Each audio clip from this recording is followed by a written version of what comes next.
Indo levar ao trabalho também, faz sentido. Mas então, vamos lá, pessoal, comecei a gravar a aula aqui agora, e vou fazer um resumo de tudo que nós vimos até hoje. Vou fazer aqui uma revisão de todo o conteúdo que foi estudado. Vou tentar ser mais breve, mais sucinto possível, porque nós vamos ver todo o conteúdo que foi estudado até hoje. Então, vou pegando ali alguns pontos essenciais, principais, importantes, que vocês precisam estar atentos, que vocês precisam saber e relembrar para que vocês façam uma prova com tranquilidade, tá bom?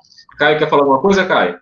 Então, professor, pode fazer o seguinte, eu posso te mandar o vídeo que eu fiz aqui agora, o senhor vê se tá bom, aí se não tiver muito bom, eu posso fazer outro, se eu ver qual tá melhor para dar melhor nota para mim? Então, Caio, para mim fica complicado agora que eu já dei início à aula, Ah, entendeu? tá Mas, tranquilo, vou mandar um vídeo, oi? vou mandar só um vídeo então. Tá, beleza. Então, manda aí. Se você quiser mandar dois aí, dois ou três que você tenha feito, eu faço, eu analiso o vídeo lá e falo, ó, Caio, o vídeo, o segundo vídeo ficou melhor, eu vou aproveitar ele para o seu trabalho, tá bom? Graças a Então, Deus. vai da melhor forma aí que você achar melhor aí para você, né? Mas, enfim, então, vamos começar a aula aí agora. Vamos lá, deixa eu só compartilhar com vocês aqui a apostila de vocês. Vamos lá, beleza. Deixa eu ampliar aqui. Show de bola.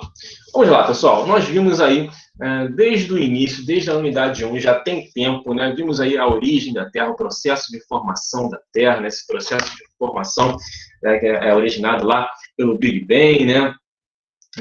Formação aí do universo, formação do planeta Terra com cerca de 4,5 bilhões de anos atrás.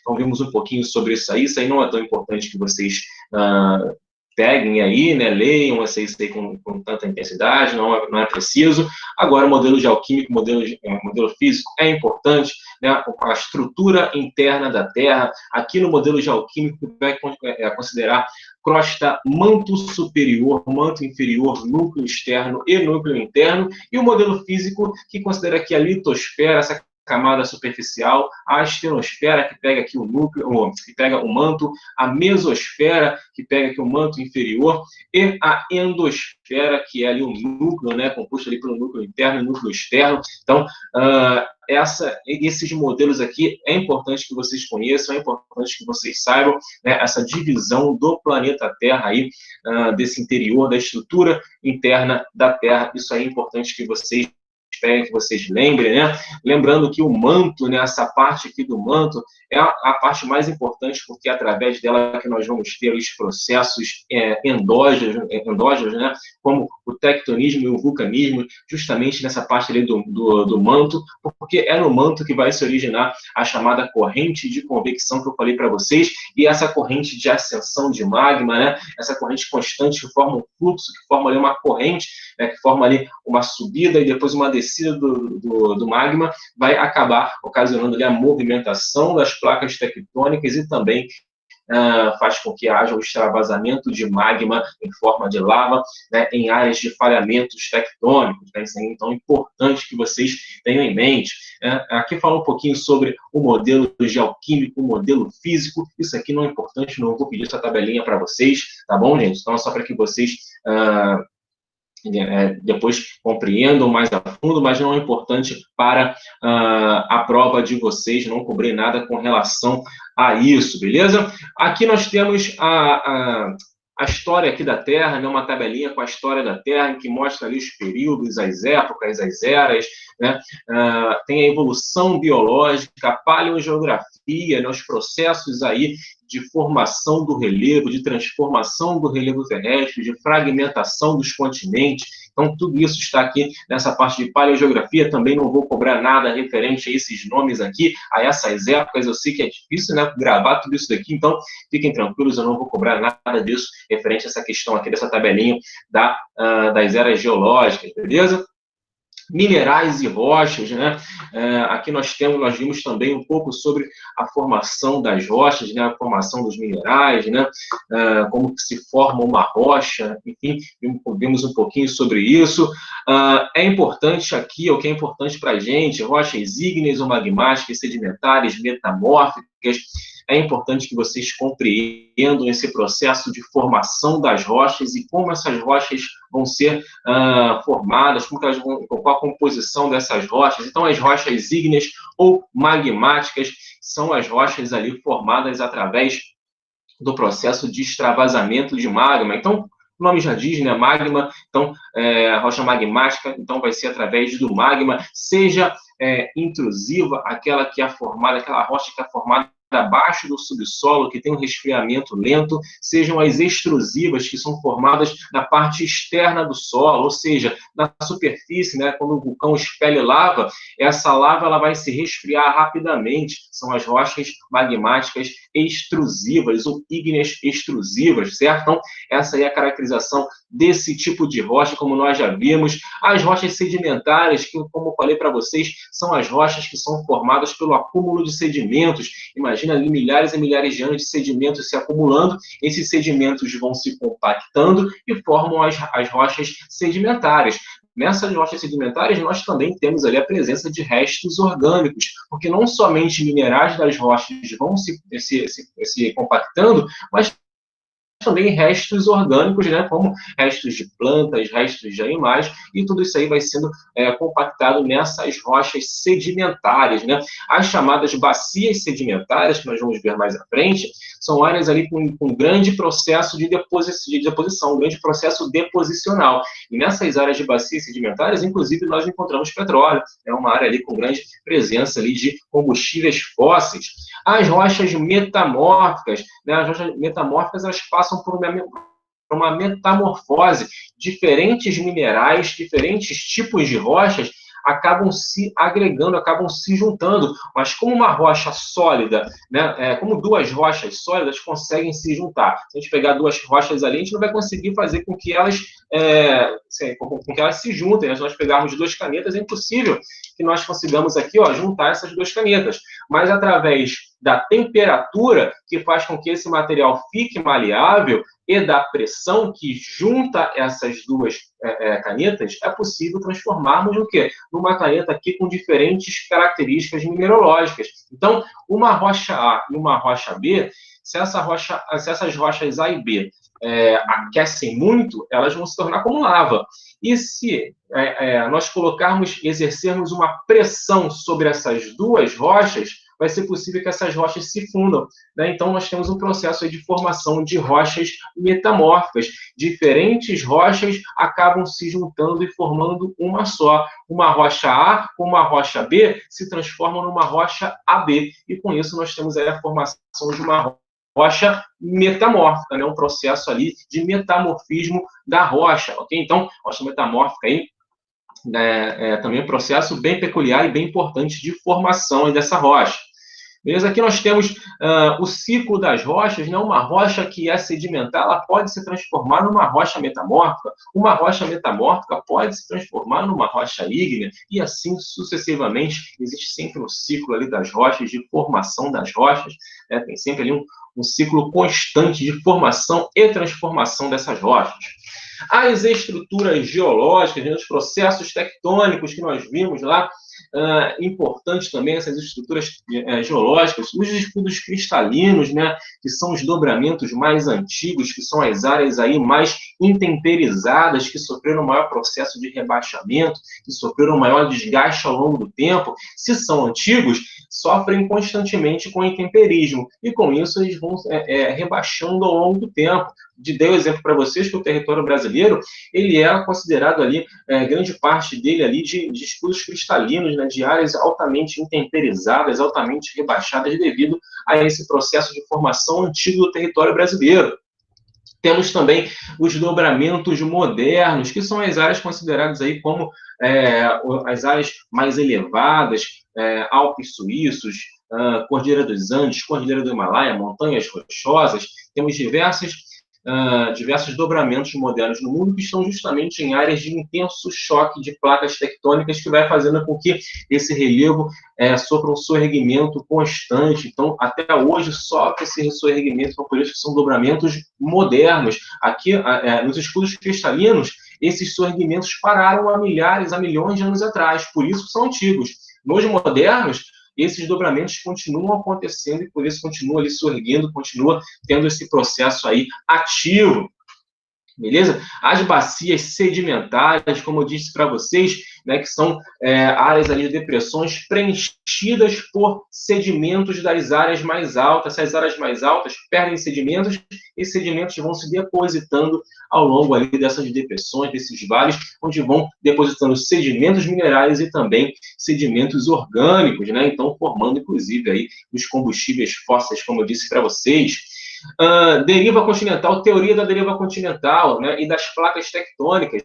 Essa teoria da deriva continental foi proposta lá por Alfred Wegener, lá em 1912, e nessa teoria ele percebeu que o contorno dos continentes, sobretudo da América do Sul e da África, se encaixavam meio que perfeitamente, tinha um encaixe ali muito perfeito, e com isso ele percebeu que ele propôs que, em um dado momento, esses continentes estavam juntos, né, e os outros continentes também estavam juntos, ali formando um enorme supercontinente, que denominou-se Pangeia, posteriormente devido aí à fragmentação da Pangeia, a fragmentação desses continentes, sobretudo devido ali à movimentação das placas tectônicas, causou ali a separação desses continentes, né? E a teoria das placas tectônicas, ela vem corroborar com esse entendimento de Alfred Wegener, nessa teoria que vem algum tempo depois, e ela corrobora com essa informação em que o mundo ele vai ser dividido em várias áreas aqui, com várias placas tectônicas, e essas placas tectônicas elas estão em áreas de contato uma com a outra, e elas vão ter diferentes tipos de movimento, né, divergentes, convergentes e transformantes, né, ou conservantes. Então, essa teoria das placas tectônicas mostra que o mundo, na verdade, é como se fosse uma imensa coxa de retalhos, onde cada placa tectônica está ali fazendo limite com outra placa tectônica, e em constante movimentação, certo? Então, e temos aqui, né, aqui mostra uma área ali do substrato magmático, né, mostrando ali áreas ali de sorregimento, né, do relevo terrestre. Né? Enfim, temos aí algumas informações importantes, sobretudo a teoria das placas tectônicas e a teoria da deriva continental. Dúvidas até aí? Tá tranquilo para vocês? Não, nenhuma. Achei essa matéria bem tranquila. Show de bola, beleza, então. Só quero 10 na prova, então, hein? Ninguém tem dúvida, a matéria tá tranquila, quero ver na prova, hein? Vamos lá. Pessoal, outra coisa, só para relembrar vocês, não esqueçam o Estude Mais, hein? Todos entregaram já? Sim, minha mãe entregou hoje de manhã lá na escola. Beleza, show de bola. Minha mãe também. Beleza, importante para a composição da nota de vocês. Falando nisso, depois que acabarmos aqui a nossa aula, eu vou passar a pontuação que cada um conseguiu aí de participação, tá? Oi? O Caio Patrick está pedindo para o senhor enviar o vídeo de exemplo do trabalho. Vídeo de exemplo do trabalho. Esse é o problema, que eu estou em aula agora, vai ser complicado enviar agora. Alguém tem aí que possa enviar para ele? Eu falei para ele que eu não tenho, porque eu apaguei.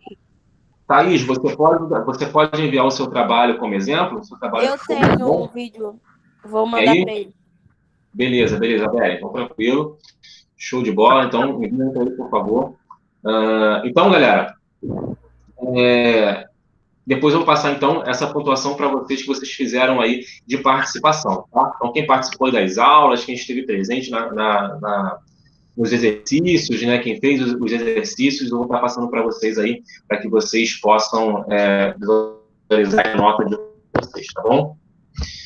Pelo menos essa nota aí de participação, lembrando que essa nota de participação, ela não divide, ela vai ser somada à média, tá ok? Então, se alguém tirou aí 7 de média e tirou 1 ponto de participação, então os 7 serão somados a esse 1 ponto, então ficarão com 8, tá ok? Professor. Então, por isso aí... A sua aula vai até que horas? Até 12h50. É que eu vou na escola entregar o Estude Mais agora e eu só quero saber só a que horas. Eu posso voltar até a tua aula tá aqui. Beleza, tranquilo. Se você mora perto da escola, acho que dá tempo, porque tem algumas coisas para poder ver aqui. Nós possivelmente não ficaremos até 12h50 aqui na aula online, mas o nosso horário é até 12h50, tá bom? Tá, tô indo lá agora. Obrigado, senhor. Beleza. Então, sigamos aqui, pessoal. Geomorfologia, os agentes modeladores da superfície terrestre, esses agentes aqui que foram os responsáveis pela dor de cabeça de vocês no trabalho, né, para poder ver aí como faria esse trabalho. Então, agentes modeladores, aqui desse relevo, temos diversos agentes, os agentes exógenos, né, que vai ter aqui como processo de intemperismo, aqui o processo de alteração física e química das rochas, né, um agente muito importante. Então, esses agentes são aqui o intemperismo físico, né, que causa a desagregação da rocha. Esse intemperismo físico pode ser causado pelo vento, né, como o exemplo que eu dei para vocês aí, por exemplo, em áreas de dunas, em áreas desérticas, onde o vento ele vai movimentando ali os pequenos sedimentos de areia e vai levando e vai enviando para outro local, né? E esses pequenos sedimentos, quando colidem com uma rocha, por exemplo, imagina muitos sedimentos colidindo com uma rocha. Essa rocha ela vai perdendo outros sedimentos porque está batendo constantemente esses sedimentos nessa rocha, né? Então, essa rocha vai perdendo sedimentos, né? A movimentação, o transporte e a deposição, por exemplo, das dunas, né? Então, o transporte, né? A retirada dessa areia das dunas, depois o transporte dessa areia das dunas, depois a deposição em outro local. Os desertos, eles têm uma alteração constante, né, dessas dunas, dessas áreas ali de dunas, porque estão em constante movimentação com o vento. O intemperismo físico, causado também pela termoclastia, o exemplo que eu dei entre um período de aquecimento da rocha. Imagina o deserto onde as rochas aí aquecem bastante ao longo do dia, chegando aí a próximo de 50 graus, e à noite resfriam muito, né? Deserto que chega em temperaturas próximas de 0 grau. Então, tem um aquecimento e resfriamento muito intenso ao longo do dia. Então, isso faz com que as rochas se expandem e também se retraiam, e com isso acaba, ao longo de milhares e milhares de anos fazendo esse processo, acaba quebrando, porque ela não aguenta esse processo constante de aquecimento e resfriamento. Intemperismo químico acontece muito aqui no Brasil, sobretudo aqui nas áreas mais úmidas, né? Nós temos aí intemperismo químico causado pela água. A água em contato com os minerais das rochas pode causar ali um processo químico, né? Pode causar a transformação dessa água em ácido, e com isso acaba corroendo as rochas, retirando pequenos sedimentos das rochas. O intemperismo biológico causado aí por vegetação, por exemplo. Olha que a vegetação, à medida que ela vai entrando aqui na Terra, ela vai expandindo. Imagina isso numa rocha, né, que acaba causando ali o fissuramento da rocha, a quebra da rocha, os próprios micro-organismos que estão aí nesse subsolo, né, enfim. Temos aí um processo causado por organismos vivos, ok? Causando a desagregação da rocha, né? Causando aí a separação dessa rocha, a erosão da rocha. Ação do vento, né? Ação eólica, que eu já expliquei para vocês ali em cima. A ação do vento aí atuando aqui na deflação, transporte, né? De dunas, por exemplo, de areia, né? Silt, enfim, ocasionando aí uma grande movimentação dessas áreas. Aqui um exemplo de uma rocha esculpida pelo vento, pela ação do vento. A ação da água, a água que vai também atuar muito fortemente aí nesse processo de erosão, nesse processo de corrosão, né, nesse processo aí de retirada de sedimentos das rochas, né? Então, aqui, a água do rio, né, a erosão fluvial, imagina um rio correndo, e esse leito do rio, ele vai estar o tempo inteiro sofrendo processo ali de erosão, o tempo inteiro sofrendo processo de sedimentação. Essa água, à medida que ela vai correndo, ela vai arrastando sedimentos, ela também vai depositando sedimentos. Essa água, à medida que ela vai correndo, ela vai retirando os sedimentos das margens e vai depositando esses sedimentos ao longo do leito do rio. Então, aí processo constante, erosão pluvial, à medida que a água da chuva cai aqui, ó, em cima desse relevo aqui mais alto, ela vai retirando sedimentos dessas áreas mais altas e vai arrastando para as áreas mais baixas. Então, temos um processo de erosão fluvial muito intenso, né? Erosão laminar, que é aquela erosão que a água vai arrastando. Temos a erosão por salpicamento, as gotas vão batendo no solo e vão retirando, vão espirrando o solo para tudo quanto é lado, né? Bateu ali e jogou o solo para tudo quanto é lado. Então, erosão por salpicamento. Então, processo muito intenso também, essa erosão aí causada pela água, né? Formação aqui de bossorocas, por exemplo, muito comum aqui no Brasil. A abrasão marinha, à medida que a água, que as ondas vão batendo nas rochas próximas aqui à costa, ó, vai fazendo um processo de retirada de sedimentos, esses sedimentos que vão sendo retirados aqui, depositados ao fundo. Enfim, temos aí essa característica, né, que é a erosão glacial que ocorre aí em áreas de degelo. Imagina em um degelo, por exemplo, uma área com uma grande calota de gelo, né, e essa grande calota de gelo, ela começa a escorregar sobre uma rocha. À medida que ela vai escorregando sobre essa rocha, ela vai retirando os sedimentos, ela vai lixando essa rocha, né? Então, à medida que ela vai escorregando, ela também vai arrastando outras rochas que colidem com as rochas de baixo. Um processo aí intenso de erosão glacial também. A formação do solo, o solo que vai ser formado aí por minerais, matéria orgânica, ar e água. Então, o solo aí, esse processo de formação do solo também bem importante, né? Quanto mais o clima, quanto mais umidade tem no clima, maior vai ser a formação desse solo. Esse solo vai ter uma característica de maior formação, porque o processo de temperismo vai ser mais intenso. Em áreas com clima árido e semiárido, esse processo de formação do solo não vai ser tão intenso assim, porque não exige, o intemperismo não é tão intenso, o processo de erosão não é tão intenso quanto causado aí por áreas com intemperismo químico intenso, né, intemperismo químico através da água, né? Então, a formação do solo aí também é importante, as características do solo, os horizontes do solo, não é tão importante, não vou cobrar esses horizontes para vocês. Aqui fala sobre as origens do solo, né, os solos com maior fertilidade no Brasil, o solo de terra roxa, que pega ali partes ali da região sul do Brasil e também partes de São Paulo, né, na região sudeste. Temos aqui um solo de uma área desértica, que tem uma característica ali de ser menos fértil, né? Esse solo aqui bem fértil, tá? Porque tem características ali de rochas vulcânicas. Esse solo aqui menos fértil, né? Temos no Brasil também o solo de Massapê, que fica lá na região nordeste do Brasil, na zona da mata. É um solo também muito fértil, que até hoje vai ter uma atividade agrícola de cana-de-açúcar muito intensa, né? Então, são mais de 500 anos de plantio de cana nessa região do solo de Massapê. Então, também bem importante. Destruição e preservação do solo, né, que fala sobre as causas, né, da destruição do solo, né, utilização de agrotóxicos aí na agricultura, que vai contaminando o solo, prática de queimadas. Nessa prática de queimadas e também do desmatamento, se retira aquela vegetação que compõe a serrapilheira, ou seja, aquela vegetação que fica no solo. Quando a folha da árvore cai, ela fica ali no solo. E essa folha da árvore, junto com frutos, por exemplo, eles vão apodrecendo, vão se decompondo e vão mandando nutrientes para esse solo. Se há queimada do solo, se há queimada dessa vegetação, né, vai acabar queimando também a serrapilheira, esses restos orgânicos. Então, se queima isso, se retira o nutriente. Se causa o desmatamento, esse solo ele não recebe nutrientes porque não tem árvores ali para poder perder folhas e perder frutos.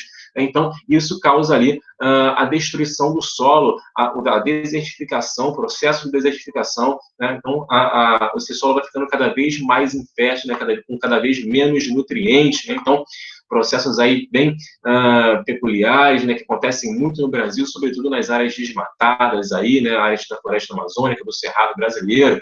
Agentes endógenos, importantes também, tectonismo, choque das placas tectônicas, né? Então, esse tectonismo é muito importante. A orogênese, movimentos aqui, ó, horizontais, movimentos horizontais que acaba formando aí o relevo terrestre, orogênese também importante.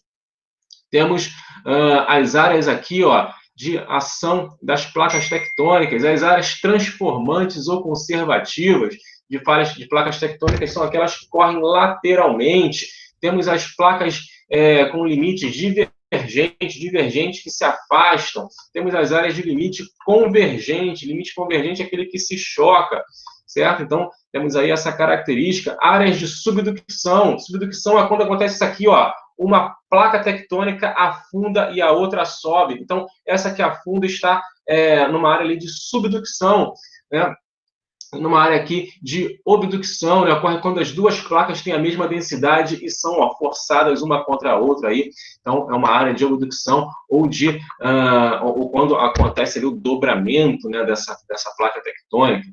Então, temos aí as características das placas tectônicas importantes para vocês também. Terremotos, importantíssimo também. As áreas aqui de terremotos, se há o choque de placas tectônicas, se acontece esse contato das placas tectônicas, seja no movimento transformante, seja no movimento divergente ou convergente, vai acontecer algum tipo de abalo sísmico. Porém, é muito mais comum acontecer abalos fortes, né, nos limites convergentes e também transformantes. As áreas onde ocorre as áreas do interior da Terra, onde é o foco ali do abalo sísmico, vai ser chamado de hipocentro, nessa área aqui no interior da Terra, e o epicentro vai ser onde na superfície vai ser sentido primeiro, então vai ser o epicentro. Né? Então, só que onde surge o terremoto, que é o hipocentro, está a uma profundidade aí bem grande, né? Quilômetros de profundidade, por exemplo. Então, são as áreas aí onde é o foco do abalo sísmico, beleza? Então, temos essas características aí, né? Aqui mostra a escala Richter, né? Também não é importante, não vou cobrar nada referente a essa questão da escala Richter. O vulcanismo, né? A atividade ali pela qual o material magmático é expelido do interior da Terra, também essa atividade aí vulcânica, né? Onde nós vamos ter o extravasamento de magma através aí, sobretudo, desse fluxo de convecção, dessa corrente de convecção que vai fazer com que esse magma aí seja forçado para cima e saia ali, né, e seja forçado ali na forma de vulcões. Aqui fala sobre o Círculo de Fogo do Pacífico, uma área no Pacífico aí que corresponde a 80% aí dos vulcões existentes, muita atividade vulcânica e, sobretudo, muita atividade sísmica também nessa região aí do Oceano Pacífico, né, os países que estão no Oceano Pacífico.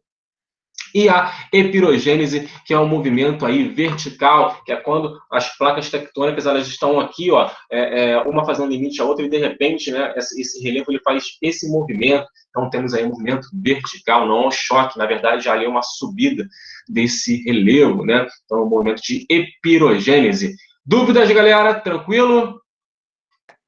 Tranquilo. Tranquilo, professor. Tranquilinho, favorável, tudo bola. Então, sigamos aqui na nossa aula. Vamos lá, nossa aula de revisão.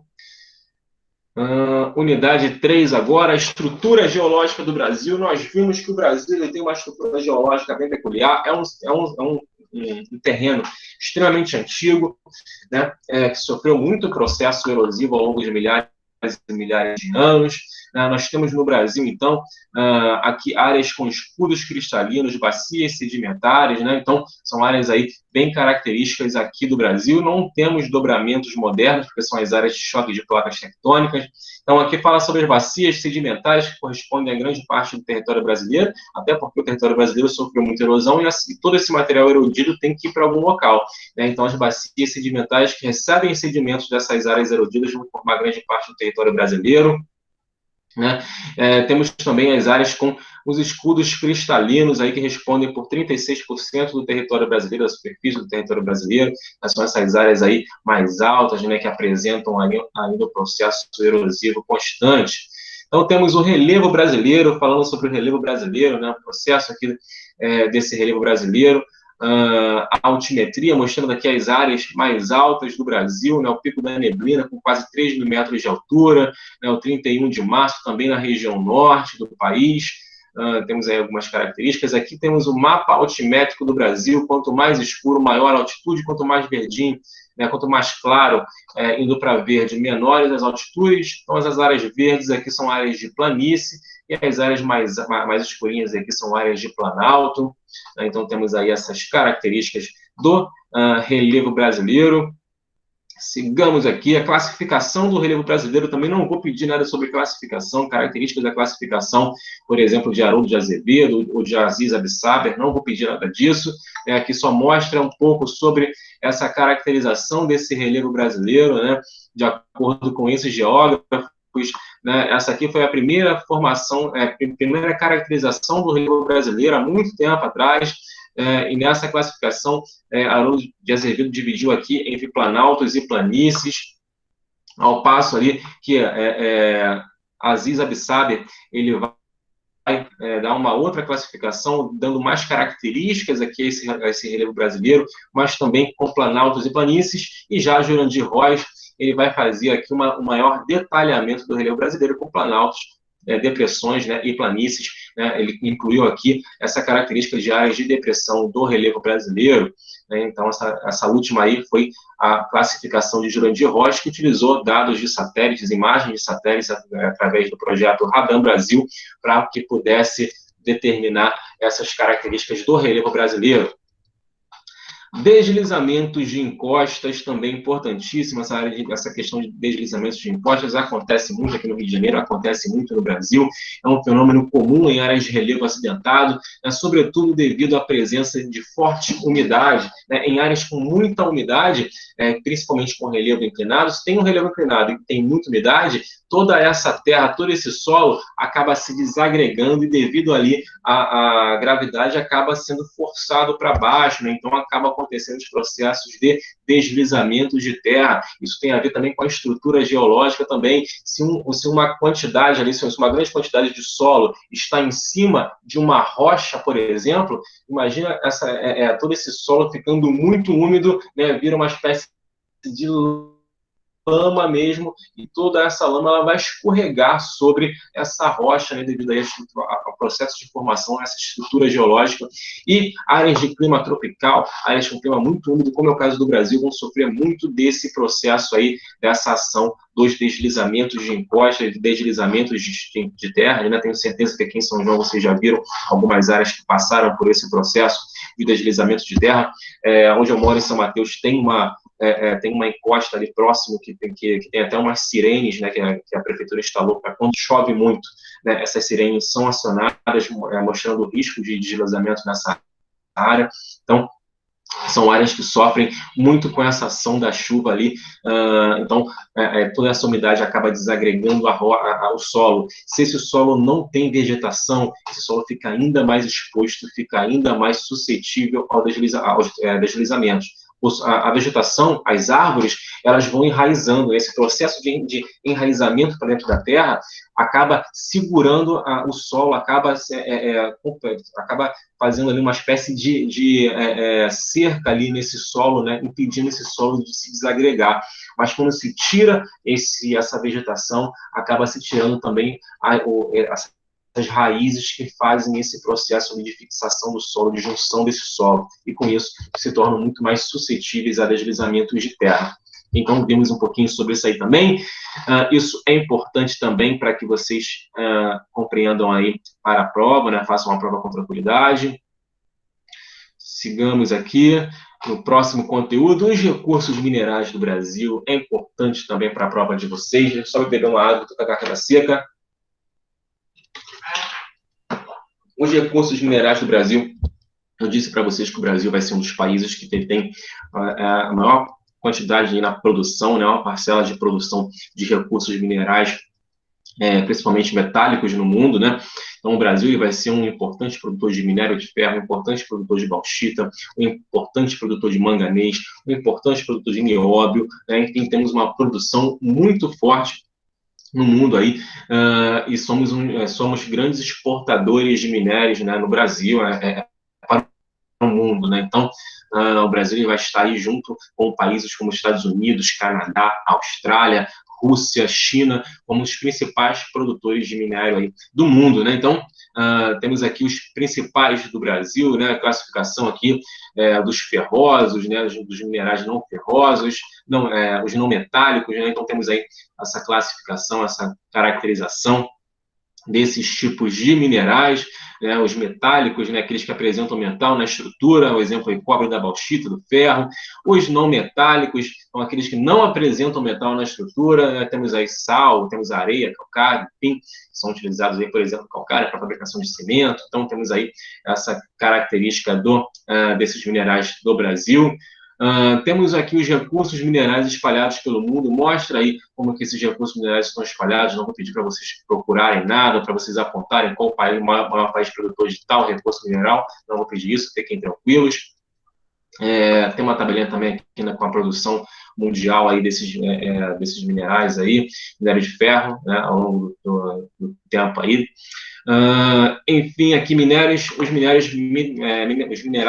né, metálicos do Brasil, aí no Brasil. Então, fala um pouquinho sobre essa característica, fala de empresas como a Companhia Vale do Rio Doce, que surgiu lá na década de 40, o governo brasileiro, né, estruturou, criou essa empresa para que o Brasil pudesse começar a explorar essa riqueza. Hoje em dia, a Vale já é privatizada, né, mas continua como grande produtora mundial de minério, não só no Brasil, mas como também em outros países.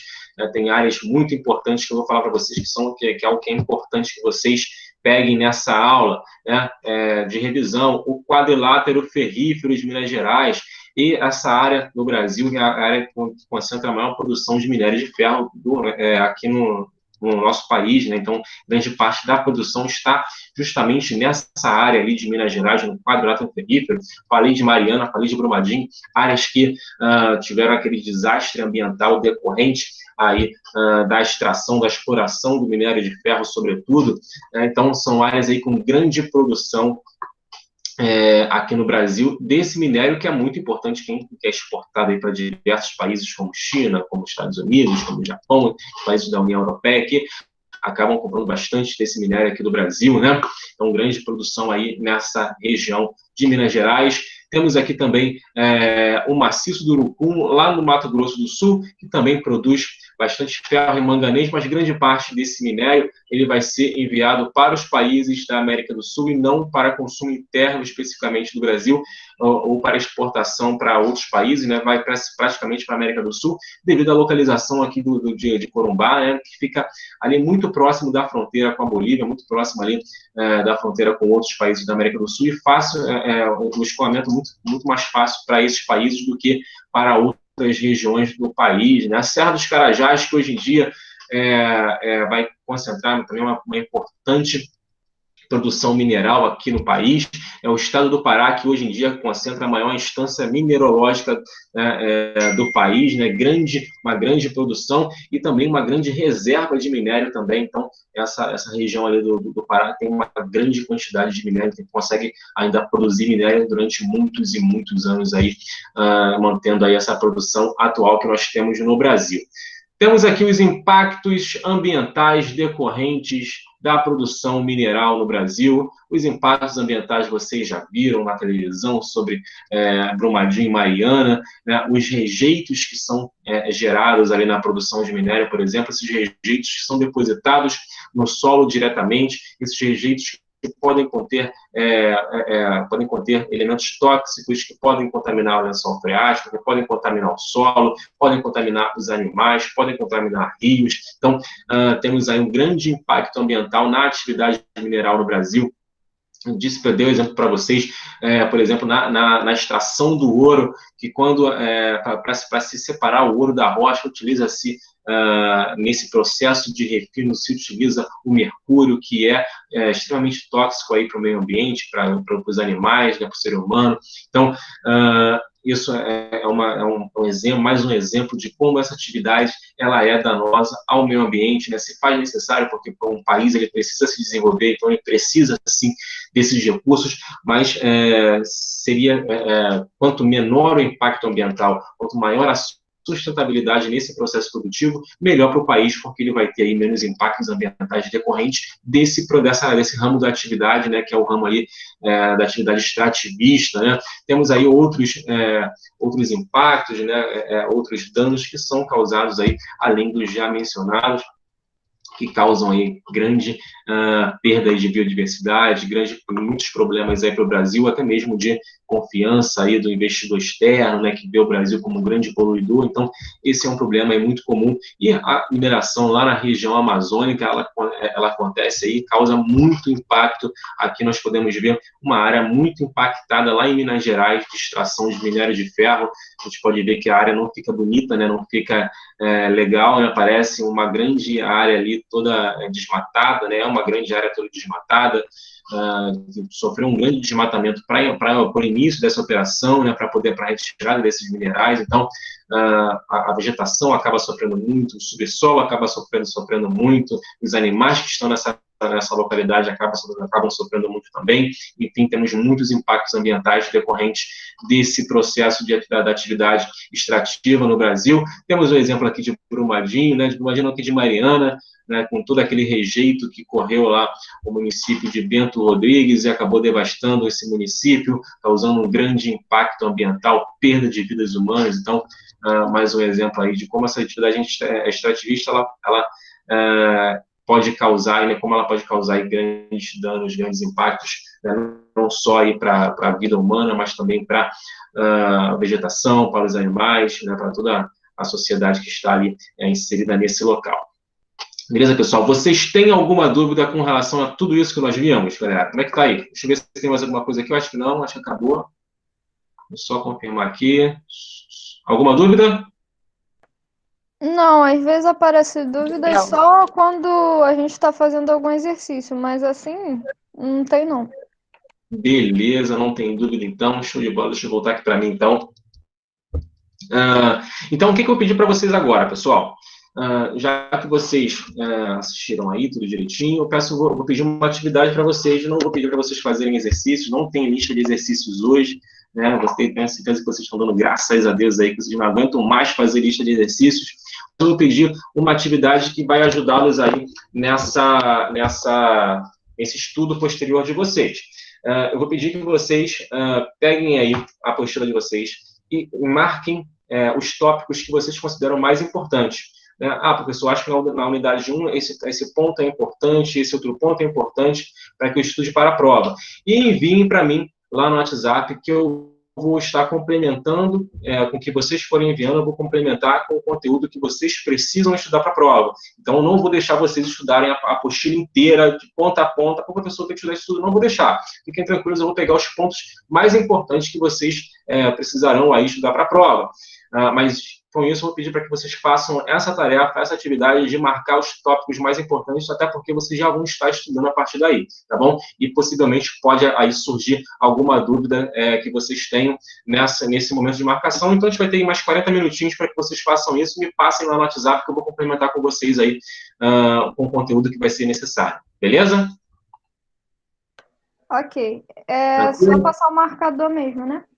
Pode ser, pode passar um marcador e me tirar foto e mandar. Então, vocês podem escrever os tópicos que vocês acham que forem importantes. Eu acho que o tópico de erosão é importante. Me manda lá, erosão, intemperismo, enfim, coloquem lá no WhatsApp para mim e mandem lá, tá bom?